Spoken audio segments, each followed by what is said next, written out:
Then yung capacity po ng cruise natin is 40 packs po ito siya. Baka meron po kayong katanungan all about Lake Cebu, pwede po kayong magtanong. Maybe you are wondering our place called Lake Cebu. Dahil po yun siya sa tribal word po. Mostly po dito sa lugar po namin, 65% po yung mga Tabali people or indigenous people po kung kami po ay tawagin. Sa word po na Lake Cebu, yung tribal word po dyan ay yung Cebu, yung SEBU po, yung tamang pagbigkas po nun ay Cebu. Everybody say Cebu. Cebu. One more time. Cebu. Cebu. Perfect. That is tribal word po, which means lake po siya. Kapag aridandan nyo yung lake at Cebu, iisa lang po yung ibig sabihin po nun. Before ma'am sir, itong lugar po namin, bago po ito naging municipality, they called it Barangay Lake Cebu po to siya. Yung lugar po namin noon, konektado po to siya sa Municipality of Surala. Yes po. On the day November 11, 1982, Lake Cebu declared as a municipality na po siya. So separate na kami sa Surala, may mayor na po yung Lake Cebu. Ngayon po yung mayor po namin dito, pure-blooded Tabali din po siya. Siya po si Honorable Antonio Ken Fuman Jr. po. And then yung fiesta po dito sa Lake Cebu, we called it Halabong Festival. Halabong, tribal word din po yun siya. Ibig sabihin po ng halabong ay gathering or unending happiness po yun. Every May 28 to 31 po yung fiesta dito sa Lake Cebu. Municipality of Lake Cebu, ma'am sir, composed po to siya ng 19 barangays po to. At ngayon, nandito po kayo sa Barangay Poblasyon, Sitio, Tocopol, kung saan po located yung Punta Isla Lake Resort. Dito din po sa lugar namin, we have 3 lakes po dito na pwede nyong mapuntahan and then mapasyalan din po siya. Yung first lake po kung napansin niyo po kanina, bago po kayo nag-enter dito sa Punta Isla Lake Resort, along the highway lake lang po yun. Yun po yung pinakaunang lake na matatanaw po ninyo. Yun po yung tinatawag po namin na Lake Lahit. Yung Lake Lahit, ma'am sir, yun po yung pinakamaliit po sa tatlo. May lawak lang po yun siya na 24 watershed hectares po. The next lake naman po, we called it Lake Saloton, located at Barangay Saloton area. May lawak po doon na 48 watershed hectares po. At ngayon, ma'am sir, nandito po kayo sa pinakamalawak po na lake. Ito po yung iniikot po natin ngayong tanghali. Ito po ang Lake Cebu. May lawak po ito na 354 watershed hectares po. Yung pinakamalalim po, ma'am sir, na na-measured po dito sa part po ng lake, dito sa Lake Cebu, matatagpuan po yun siya sa front po ng resort. Kanina po paglabas po natin, sa unahan po ng boundary, dun po yung area na na-measured po nila, na may lalim po siya na 180 feet deep, approximately po. Or may 60 meters po yung lalim, doon lang po na area. So dito naman po na area, ma'am sir, may lalim lang po dito na 140 feet na po siya. Dito na po yun. Sinong gustong mag-try? Char! At ever since, ma'am sir, the Lake of Lake Cebu, never po itong naka-experience ng high tide situation kung tag-ulan or low tide situation naman po siya kung tag-init. Stable lang po yung water level ng tubig po dito. Hindi po siya umaapaw kasi yung tubig po dito sa lake po ng Lake Cebu, meron po itong water outlet po or may labasan po siya. Yes po. Yung tubig po mula dito sa Lake Cebu, umaagos po to siya, papunta po ng 7 waterfalls. Saka pa siya na kayo dito ng 7 falls? Dito po naka 7 falls, hindi pa. Dito naka zipline. Naka zipline. Sino naka zipline dito? Ma'am sir, palakpakan natin yung mga naka-zipline. Wow! Naka-zipline! Dapat proud! Yes po! Alam niyo po ba, ma'am sir, yung zipline po sa 7 waterfalls, yun po yung pinaka-mataas po na height na zipline. Tama ka, madam? Yes, sa whole Southeast Asia po yun, sir. Yes, kasi may taas po doon na 600 feet above the ground po. Kaya sa naka-zipline, congratulations! Sa gustong mag-zipline pa lang dyan, ha, ang masasabi ko lang po ay good luck. Hindi kaya. Good luck, ha? Good Hindi luck. namin kaya yun. Kaya? Hindi namin Sir, kaya. ano mahaba yung first po? 714 po. Kilometer? Meters po. Yes po. Yung first ride lang po yun siya. Yes. Ang second, kuya? 220 ang second, ma'am. Kaya pa po ba? Hindi. Pag may maintenance, huwag Yun na. na. Yes, tama si 71 na kami. Picture-picture na lang tayo. Picture-picture lang. Tour-tour na lang po. Like what I said po, yung tubig dito, dumadaan po papunta ng 7 Falls. Papunta din po ito siya ng Ala River po. Going to Isulan, Sultan Kudarat, yes po, hanggang Cotabato City po to. Yung tinatawag po nila sa Cotabato po na Rio Grande de Mindanao po siya. Papuntang dagat na po to siya, ma'am sir. Yes po, kumbaga hindi din po ito bumababa kasi yung tubig po dito sa lake po ng Lake Cebu, marami din po to siyang source. Mayroon pong underwater at marami pong contributor ng mga spring or bukal po sa gilid po ng mga bundok po dito. Kaya kumbaga steady lang po yung water level ng tubig po dito. Kung mapapansin niyo po dito, ma'am sir, island na po to siya. Ito po yung pinakamalaking isla po dito sa Lake Cebu. Ito po yung tinatawag po namin na Isla Tabowo. Malawak po yan siya. May lawak po yan na 9.3 hectares po. Yes po, yung Isla Tabowo. Malawak po, no? Kaso lang, sad to say, wala pa pong paaralan dyan. Pero may mga estudyante po. Wala pong hospital, walang clinic, malalaking tindahan, wala po sila dito. Pero yung parang maliit lang po na sari-sari store, meron po yung sila dyan. Lahat po ng mga estudyante po dito, ma'am, sir, and then yung mga tao, sa lahat po ng kanilang transactions po. Everyday po yan, ha? Kailangan po nilang i-cross itong lake, papunta po dun sa mainland. Yung kanilang ginagamit po dito na transportation, kung mapapansin niyo po, may mga bangka po dyan sa kanilang dungkaan or docking area. Yan po yung tinatawag po namin in the Bollywood po, owong. Owong or bangka po siya. Sa amin po mga Tiboli, ang tawag po namin sa tribal boat ay owong po. Everybody say, owong. Lakasan. Bakit may narinig akong ohong? Mushroom yun, ha? No? Yung owong, ma'am sir, or bangka, yan po ay made from lawa and trace po yan siya. Pero ngayon po, meron po mga made from fiberglass na rin po ng mga bangka po ngayon. Baka gusto nyo i-try po, ha? Sumakay ng bangka or ng owong po dito. Reminders ko lang po sa pagsakay, dapat marunong po kayong mag-balance po. Kung mapapansin niyo po yung mga bangka po namin dito, wala po siyang katig or balancer po. Dapat marunong kayong mag-balance at lumangoy. Ang pinaka-importante is lumangoy talaga siya. Kasi po pag meron po na aksidente po dito, it takes 3 to 5 days pa po bago makita yung katawan. Ganun siya katagal. Bakit kaya, no? Kasi po, ma'am sir, itong lake, freshwater po to siya. When we say freshwater po, malakas yung pressure po ng tubig pababa.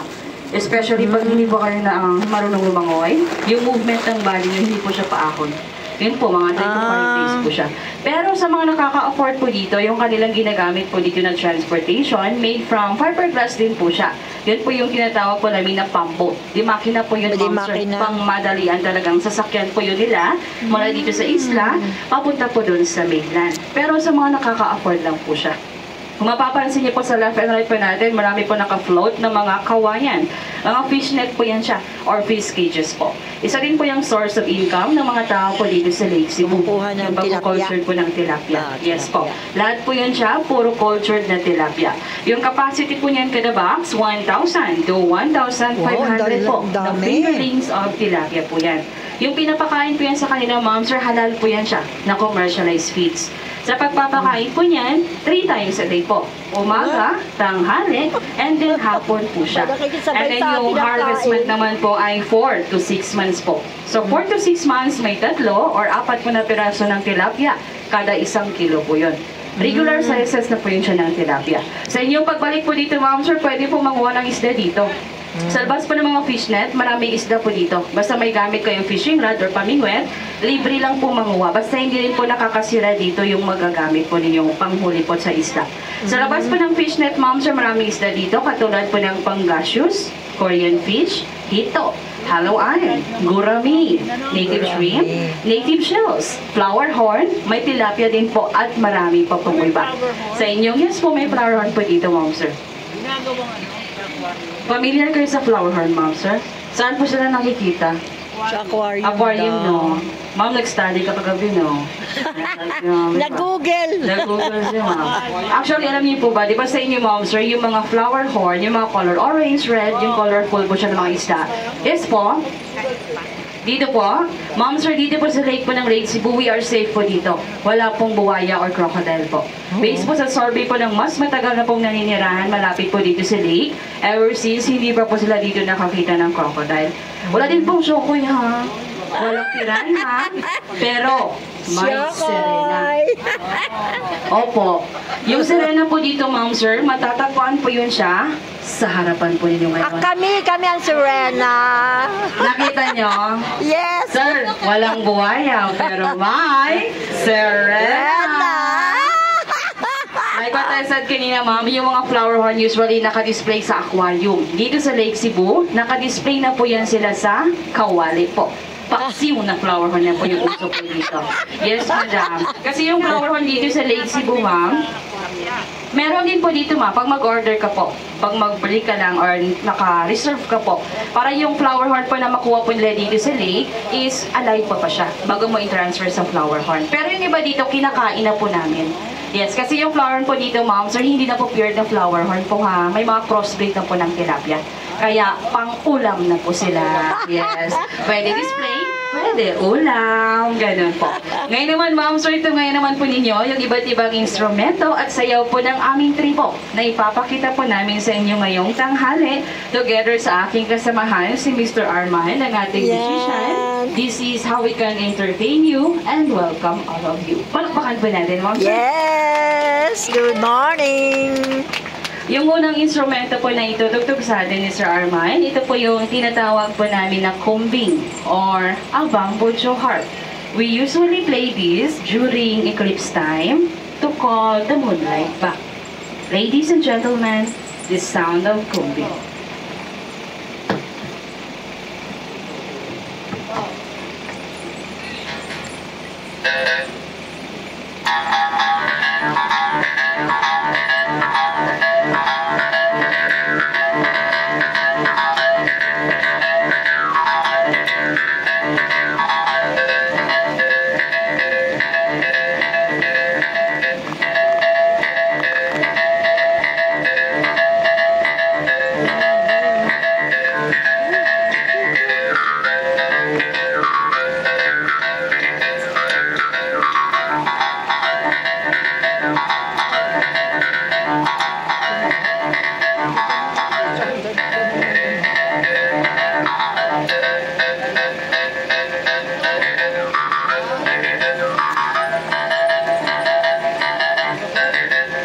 Si ate sasayaw din.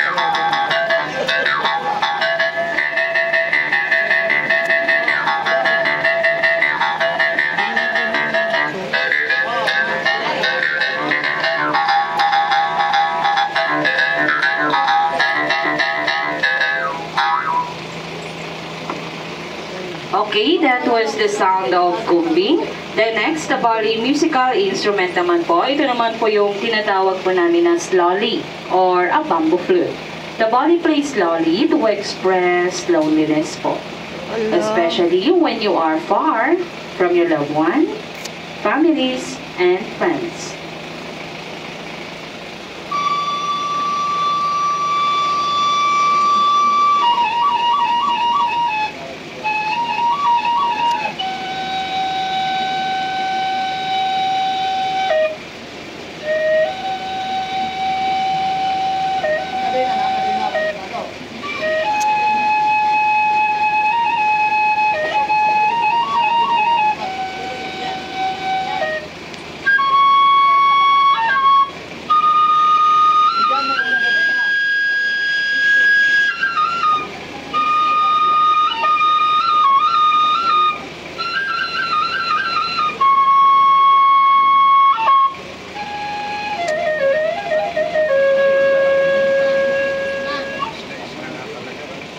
The last, the Bali musical instrument, ito naman po yung tinatawag po namin na tanonggong or a wooden drum made from the skin of a deer.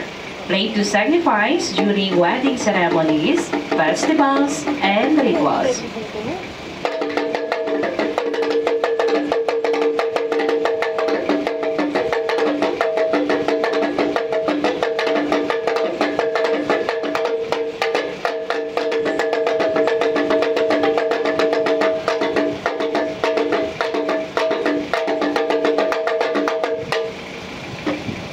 At nga naman po, some of our Tabali dances naman po yung ipapakita po namin sa inyo.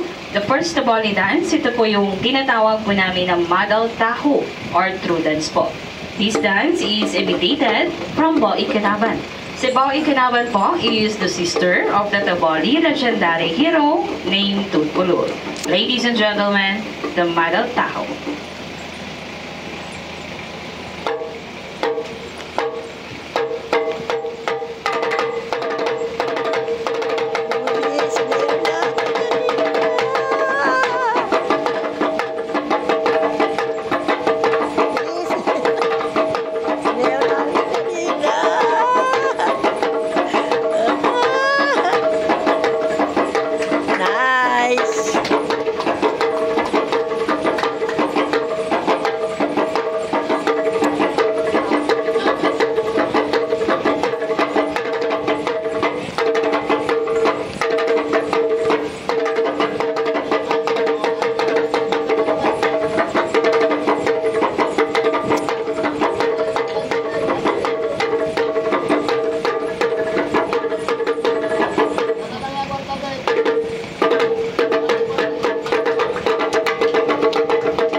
That is Madal Taho or True Dance, Madal Dance Taho, which is true. The last dance is called Madal Mitbata. This dance to express the feeling of woman towards a man. Ayun, yun ang motor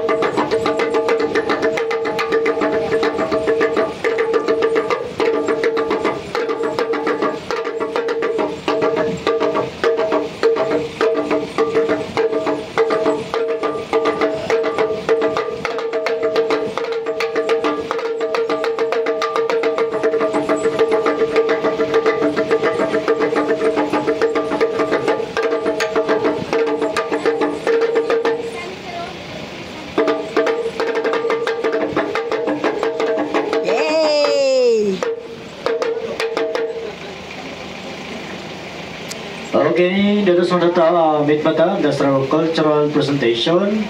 Mamas from maybe are wondering why the dancers touch the drum before and after we perform. We believe all Tabal musical instruments have their own spiritual air. It is a sign to give the respect to our drum. Ito po sinusuot ni Miss Jen. Isang set po ito, nagagalagari po ito na sa 35,000 pesos. Ito po ang aming belt. Ito po ay ordinary belt, beach belt. Nagkakalaga lamang ito only 4,500 na po. To only tribe, we have two types of belt. Meron po kami original belt, pure bronze, plus casting. Nagkakalaga rin po nasa 15,000 pesos, pero ang bigat po noon, nasa 8 kilos na po yan. Yung po original belt po namin ng mga tutabong taboli. 35,000, costume po yun. Hindi pa kasama yung tao. Miss Jen, salamat po. That's our cultural presentation. For now, break tayo na nating tour guide. Later on, mabalik naman siya nilang sandali. Bigyan mo namin ka ng short break at ito po pinaka-the best spot for picture taking for those who want to take a picture front. So later on, meron po kami maliit na bamboo plate or table. Hard to ligibin na po para sa mga gustong magbigay. Enjoy the rest of the tour once again. And you come down, magandang tanghali po sa lahat.